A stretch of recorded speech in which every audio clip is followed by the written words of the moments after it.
¿Cómo están? Les damos la bienvenida a un nuevo noticiero del Poder Judicial, hoy desde la Corte de Apelaciones de San Miguel, un lugar que imparte justicia a las provincias Cordillera, Maipo, Talagante y Melipilla, en la región metropolitana, más las comunas de Lo Espejo, San Miguel, San Joaquín, La Cisterna, San Ramón, El Bosque, La Pintana, La Granja y Pedro Aguirre Cerda. Desde aquí los invitamos a revisar los titulares de esta edición. Nuevo proyecto de ley busca endurecer las penas contra quienes evadan el pasaje en el Transantiago. Con una exitosa gala culminó el tercer encuentro nacional de coros de funcionarios del Poder Judicial. A casi 9 años de la entrada en vigencia del Transantiago, la evasión del pago del pasaje sigue como uno de los principales problemas sin solución. Solo en el año 2014 el sistema tuvo pérdidas por más de 415 millones de dólares por este concepto, pese a que la evasión en algunos casos es castigada con cárcel. Actualmente hay un proyecto de ley que endurece las sanciones para quienes no paguen el pasaje en el transporte público. Ya han pasado 9 años desde que el Transantiago pasó a ser el sistema de transporte público en la capital y aún no existe la posibilidad de controlar la evasión del pasaje. Tampoco la autoridad ha mostrado la voluntad política para reducir este problema y lo han resuelto básicamente a billetazos aumentando el subsidio. Hoy en día la evasión del Transantiago tiene un costo para el sistema de 300 millones de dólares. Eso es la mayor parte del subsidio del Transantiago. En 2011, una modificación a la ley de tránsito tipificó como falta grave la conducta del no pago de la tarifa de la locomoción pública, lo que conlleva penas de cárcel. Pese al endurecimiento de las sanciones, la evasión continuó. Si ese mismo año el 21% de las personas no pagaba su pasaje, hoy 1 de cada 3 pasajeros no paga. Nosotros hemos visto que la reincidencia está por sobre el 10% y el porcentaje de multa, lo dijo el mismo ministro, está en el 32%. O sea, hay un 68% de las personas que no está pagando la multa luego de ser multado. O sea, aquí hay personas que efectivamente no le están tomando el peso a la falta que cometieron. Los evasores arriesgan multas que en promedio llegan a los 64.000 pesos y quienes no paguen dicha sanción deben ir a la cárcel. Desde 2013 a la fecha, más de 150 personas fueron detenidas por no pagar dicha multa. La ley estipula que hay una orden de reclusión, ¿no es cierto?, que puede ser 7 días, 7 noches, o bien lo que estime el juez, que podría incluso llegar a ser trabajos comunitarios, lo cual yo lo veo una buena opción en el caso de esta falta. El Instituto Nacional de Jueces de Policía Local, a través de un reciente informe emitido al Ministerio de Transportes, sugiere, entre otras facultades, que el tribunal pueda decretar la reclusión completa respecto de los condenados que no pagan la multa y tampoco cumplen reclusión alternativa, de manera similar a lo que acontece en los tribunales ordinarios de justicia. Son absolutamente innecesarios los planes de fiscalización del Ministerio de Transporte, son muy poca gente, son muy pocos fiscalizadores. La ley tampoco favorece que la fiscalización sea efectiva porque requiere la participación de carabineros y mandar un parte del juzgado de policía local. Por lo tanto, no es razonable la forma en que se está fiscalizando. Desde que en 2013 iniciara el plan Tolerancia Cero, van más de 79.000 multas por el no pago del Transantiago. Yo creo que también se requiere una especie de sanción social, o sea, se requiere un shock de fiscalización primero y en segundo lugar que se registren los evasores y se genere una especie de DICOM, es una opinión muy personal esta, pero que se genere una especie de DICOM y que estas personas tengan alguna especie de sanción social. Aquí en Chile también otro problema tecnológico que tenemos son los puntos de recarga. Existen muy pocos puntos de recarga, tenemos 3 puntos de recarga cada 10.000 personas. Entonces, esas son cuestiones tecnológicas que se podrían solucionar con, por ejemplo, la posibilidad de cargar electrónicamente por internet, pero sin tener que pasar por un tótem. Las autoridades trabajan en un proyecto de ley para endurecer las sanciones a quienes no paguen su pasaje o den uso malicioso al mecanismo de pago a través de un registro público de evasores. Diversas medidas que pretenden reducir los más de 415 millones de dólares en pérdidas por quienes evaden el pago del Transantiago cada año. El Poder Judicial inauguró el tercer encuentro nacional de coros y la muestra del otro quehacer de los funcionarios judiciales. Presentaciones en fundaciones y organismos que atienden a grupos vulnerables fueron parte del itinerario que terminó en la gala realizada en el Teatro de la Fundación Telefónica. 10 coros conformados por voces de funcionarios judiciales de todo Chile se reunieron en Santiago en el tercer encuentro de coros del Poder Judicial. El presidente de la Corte Suprema, Sergio Muñoz, y el coordinador de la actividad, ministro Aránguiz, destacaron la iniciativa. La felicidad se obtiene tanto en el trabajo como en las actividades anexas al trabajo, en la familia y lo que son las actividades de esparcimiento. Esto lo ha entendido el Poder Judicial y esta es una muestra de ello. El encuentro de Coroman, su tercera versión, lo que demuestra que la perseverancia de los funcionarios judiciales en un arte dificilísimo como es la música y la proyección que le han dado a sus propias actividades extracurriculares. Así que una actividad muy importante para nosotros. Las delegaciones musicales realizaron presentaciones en diferentes lugares de Santiago. Integrantes del Coro Judicial de Valdivia llegaron hasta el Hospital San José, donde funcionarios y usuarios del centro de salud tuvieron la sorpresa de escuchar las interpretaciones musicales. Realmente ha sido una satisfacción, ha sido una culminación de la actividad que hemos hecho nosotros con el Coro de Valdivia. Creo que este tercer encuentro nos permite consolidar lo que veníamos haciendo hasta acá. Yo lo veo en vivo, en persona, con el gusto, con la calma, con la alegría que llegan los funcionarios al momento del ensayo. Hay un deseo de estar, de pertenecer. Los coros que fueron parte del tercer encuentro nacional provienen de las jurisdicciones de Arica, Atacama, Rancagua, Talca, Chillán, Concepción, Temuco, Valdivia, Santiago y San Miguel.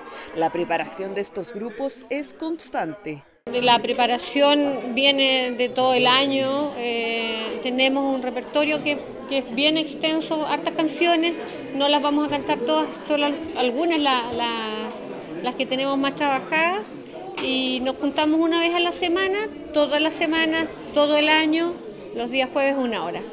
La actividad culminó con un concierto de cierre en el anfiteatro de la Telefónica, el que deleitó durante casi 2 horas a los asistentes que llenaron el lugar. La cuarta versión de este encuentro se desarrollará en la ciudad de Valdivia el año 2016. El último. Ministro de la Corte Suprema y la Corte de Apelaciones, José Victorino Lastarria, fue uno de los intelectuales liberales más destacados del siglo XIX. Diputado, senador, ministro de Hacienda y del Interior. Este escritor tiene como parte de su legado la creación del Diario Oficial. Revisamos su historia en nuestra sección llamada Grandes Juristas de la Historia. Catalogado como un hombre revolucionario, José Victorino Lastarria nació el 22 de marzo de 1817 en Rancagua. Sus estudios los realizó en el Liceo Chile, pero finalmente egresó del Instituto Nacional. En 1839 recibió el título de abogado, otorgado por la Universidad de San Felipe y el Instituto de Leyes y Sagrados Cánones. José Victorino Lastarria tuvo la formación que tenían las personas del siglo XIX, que no es exactamente la misma que conocemos nosotros, con estudios formales de ingreso a una carrera de Derecho y la posterior salida y titulación, sino que empezó a formarse en estas especies de clases particulares que existían con José Joaquín de Mora. A partir de los estudios que hace en este primer momento, logra titularse de abogado en un clima que vivía Chile, en un clima político en el cual hay una idea de instaurar un régimen conservador, el autoritarismo conservador, el régimen portaliano, como se denomina. Entonces, la primera vida política e intelectual de Lastarria tiene ese marco.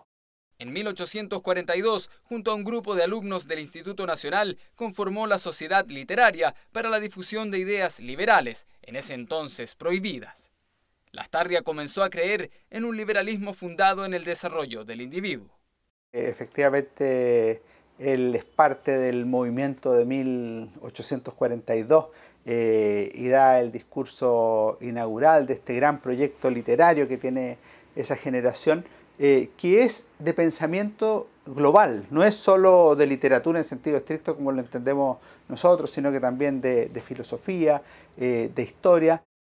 José Victorino Lastarria fue uno de los pocos personajes de la historia que participó con un gran nivel de influencia a partir de las ideas liberales en los 3 poderes del Estado. De esta manera, fue senador y 8 veces electo diputado, momento en que presentó diversos proyectos legislativos. Además fue ministro y en sus últimos años de vida asumió como ministro de la Corte Suprema.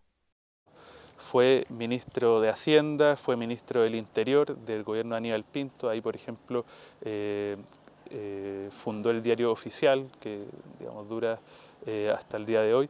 Y también, bueno, fue diputado, senador por Coquimbo, y también participa del Poder Judicial como ministro, digamos, de la Corte de Apelación y de la Corte Suprema. Lastarria estuvo en los 3 poderes del Estado. O sea, Lastarria por una parte fue parlamentario, fue diputado varias veces y fue senador, y tuvo una destacada participación ahí, si bien siempre se destaca que en algunos proyectos no se lo aprobaba el gobierno o no recibía apoyo de ese tipo, pero fue varias veces reelecto como parlamentario. José Victorino Lastarria murió el 14 de junio de 1888. Para el contexto de la época, fue un hombre de ideas avanzadas y promotor de reformas políticas, las que buscaron mayor libertad de los ciudadanos. Su vida y obra han sido objeto de estudios por parte de destacados intelectuales chilenos, los que lo postulan como un personaje revolucionario para el Chile del siglo XIX. Cuando una persona comete un delito, su responsabilidad criminal puede aumentar por una serie de conductas o circunstancias señaladas en el Código Penal. En nuestra cápsula educativa te contamos qué son las denominadas agravantes. Tal como su nombre lo indica, las agravantes son circunstancias que aumentan la gravedad de un delito y por consiguiente elevan la pena. La legislación señala que éstas pueden ser objetivas o subjetivas. La objetiva corresponde cuando el sujeto es motivado por algún beneficio que un tercero le entrega o aprovecha el estado de catástrofe para cometer un delito, por ejemplo, cuando alguien roba durante un incendio. La subjetiva, en cambio, son las razones morales del delincuente para ofender a otra persona, como cuando actúa con alevosía, es decir, atacar a su víctima mientras duerme o está completamente indefensa. Abusar de la confianza, actuar a partir de una recompensa, ser reincidente o cometer el delito durante un desastre natural o conmoción popular son parte del listado de agravantes que contempla el Código Penal. En julio del 2012, la promulgación de la Ley Zamudio agregó una nueva circunstancia a la lista, la discriminación. En el Liceo de Música de Copiapó presentaron la obra Blanca Justiciera, que busca explicar a los niños, niñas y adolescentes cómo funciona el Poder Judicial. Esta y otras informaciones en el bloque de contingencia. Los alumnos del Liceo de Música de Copiapó, junto a los hijos y nietos de funcionarios del Poder Judicial, presenciaron la obra Blanca Justiciera, una adaptación del libro Blancanieves que explica el funcionamiento del Poder Judicial. La pieza, escrita e interpretada por la compañía de teatro Onírico, muestra los roles de los intervinientes en un juicio oral en lo penal y la labor que desarrollan los jueces y funcionarios en los tribunales.